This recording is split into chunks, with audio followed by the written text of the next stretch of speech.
बऱ्याच दिवसांपासून माझ्या मोबाईलच्या गॅलरीमध्ये एका सुंदर मंदिराचे व्हिडिओ क्लिप्स एडिट करायचे राहिले होते. कोणत्याही चांगल्या कार्याची सुरुवात आपण गणपती बाप्पाच्या आशीर्वादाने करतो, म्हणून म्हटलं या वर्षाचा शेवटही गणपती बाप्पाच्या व्हिडिओनेच करूयात. नमस्कार, मी स्नेहा प्रवास या आपल्या यूट्यूब चॅनलवर तुम्हा सर्वांचे पुन्हा एकदा मनापासून स्वागत आहे. आजचा व्हिडिओ आहे अष्टविनायकांपैकी एक असलेल्या थेऊरच्या चिंतामणी गणपतीचा. पुण्याजवळील थेऊर गावात चिंतामणी गणपती बाप्पा विराजमान आहे. मुळा, मुठा आणि भीमा या 3 नद्यांच्या संगमाजवळ हे मंदिर वसलेले आहे. थेऊर चिंतामणी गणपतीचे संपूर्ण दर्शन, माहिती, भक्तनिवास तसेच मंदिरापर्यंत कसे पोहोचाल इत्यादी सर्व गोष्टींची माहिती तुम्हाला या व्हिडिओमध्ये मिळणार आहे. त्यामुळे व्हिडिओ अजिबात स्किप न करता शेवटपर्यंत बघा. मंदिर परिसरात पोहोचताच भला मोठा पार्किंग एरिया दिसून येतो. या ठिकाणी गाडी पार्क करून आम्ही बाप्पाच्या दर्शनाला निघालो. दर्शन मार्गामध्ये दोन्ही बाजूला बाप्पासाठी जास्वंदाची फुले, हार, नारळ असे पूजेच्या सर्व साहित्यांचे स्टॉल्स आहेत. मागच्या महिन्यात एका रविवारी काही कारणास्तव आम्ही पुण्याला आलो होतो. त्याच परिसरात थेऊर चिंतामणी मंदिर आहे असे मला समजले. मग काय लगेच आम्ही बाप्पाच्या दर्शनाला निघालो. सुट्टीचा दिवस असल्यामुळे बरीच गर्दी मंदिरात होती. मंदिराच्या आवारात प्रवेश करताच सर्वप्रथम मुंजोबाचे दर्शन आपल्याला घडते.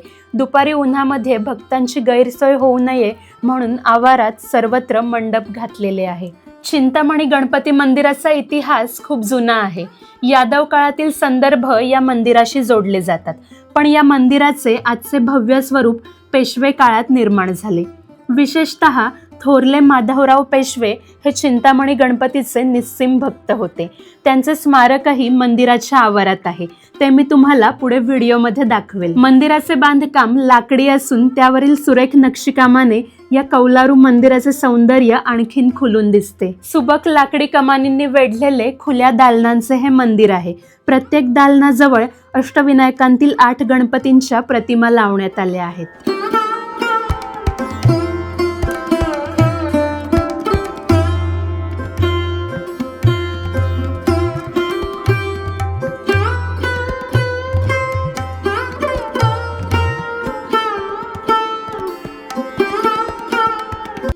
सभामंडपात मध्यभागी पेशवे काळातील कारंजे आहेत. 30-35 मिनिटे रांगेमध्ये चालल्यावर फायनली आम्ही गाभाऱ्याजवळ पोहोचलो. गाभाऱ्यात शेंदूर लिंपी चिंतामणी गणपतीच्या प्रसन्न मूर्तीचे दर्शन घडते. बाप्पाने चांदीचा मुकुट धारण केला असून गाभारा पूर्णपणे चांदीने मढवलेला आहे. चिंतामणी गणपतीच्या दर्शनाने आयुष्यातील चिंता दूर होतात अशी भाविकांची श्रद्धा आहे. दर्शन घेऊन बाहेर येताच मंदिराच्या आवारात अन्नछत्र आहे. दररोज दुपारी 12 ते 2 दरम्यान या ठिकाणी फक्त 50 रुपयांमध्ये महाप्रसाद दिला जातो. आम्ही 4 वाजेदरम्यान मंदिरात आलो होतो, त्यामुळे अन्नछत्र बंद होते. अन्नछत्रा बाजूलाच प्रसाद काउंटर आहे. मुख्य मंदिराच्या आवारात 3ही बाजूंना लहान लहान मंदिरे आहेत. तिकडे आपण दर्शन घेऊयात. ही सर्व लहान मंदिरे दगडी बांधकामाची असून त्यांची रचना अतिशय सुबक आहे. या श्री महादेव मंदिरात शिवलिंगाचे दर्शन आपल्याला घडते.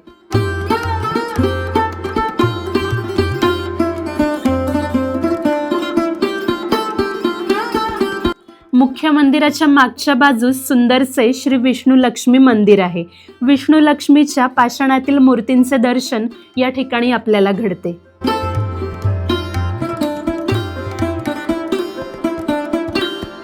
मुख्य मंदिराच्या डाव्या बाजूस दक्षिणमुखी हनुमानाचे मंदिर आहे.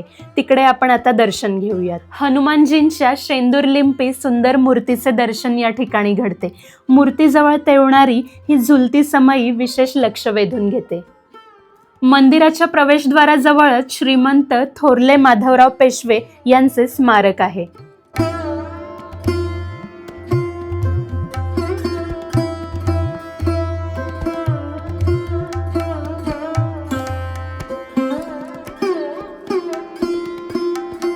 अपंग व वृद्ध भाविकांसाठी व्हीलचेअरची सोय मंदिरात उपलब्ध आहे. मंदिरा बाजूला श्री चिंतामणी गणेश प्रतिकृती वस्तू संग्रहालय आहे. चिंतामणी गणपतीच्या सुंदरशा लहान लहान मूर्त्या, फोटोज या ठिकाणी मिळतात. मंदिर परिसरात अनेक हॉटेल्स, रेस्टॉरंट्स आहेत. मंदिराजवळ काही भक्त निवास देखील आहेत. AC, नॉन AC रूम्स या ठिकाणी उपलब्ध आहेत. श्री चिंतामणी यात्रा निवास व श्री गणेश भक्त निवास मला मंदिराजवळ दिसले. या बोर्डवरील नंबर्सवर कॉल करून तुम्ही रूमची एन्क्वायरी करू शकता. मंदिराजवळच भाजी मार्केट आहे. छान ताज्या भाज्या या ठिकाणी मिळतात. थेऊर चिंतामणी गणपती मंदिरात जर तुम्हाला ट्रेनने यायचे असल्यास तुम्ही जिथे कुठे राहत असाल तिथून पुणे स्टेशनला थांबणारी ट्रेन पकडून पुढे टॅक्सी किंवा बसने तुम्ही मंदिरापर्यंत पोहोचू शकता. पुणे स्टेशनपासून चिंतामणी मंदिर 25 किलोमीटर दूर आहे. तसेच बाय रोड तुमच्या प्रायव्हेट व्हेकलने देखील तुम्ही सहज मंदिरापर्यंत पोहोचू शकता. बऱ्याच कालावधीनंतर आज व्हिडिओ अपलोड केलाय, त्याबद्दल क्षमस्व. पण हे वर्ष संपताना मी भारतातील अशा ठिकाणी भेट देणार आहे जिकडे जाण्याची प्रत्येक हिंदुस्थानीची मनापासून इच्छा असते.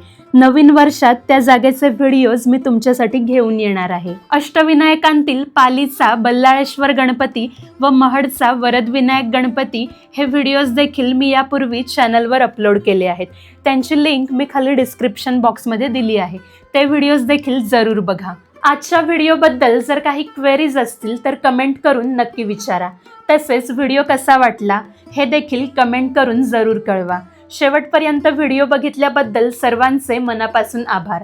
व्हिडिओ आवडल्यास व्हिडिओला लाईक आणि चॅनलला सबस्क्राईब जरूर करा.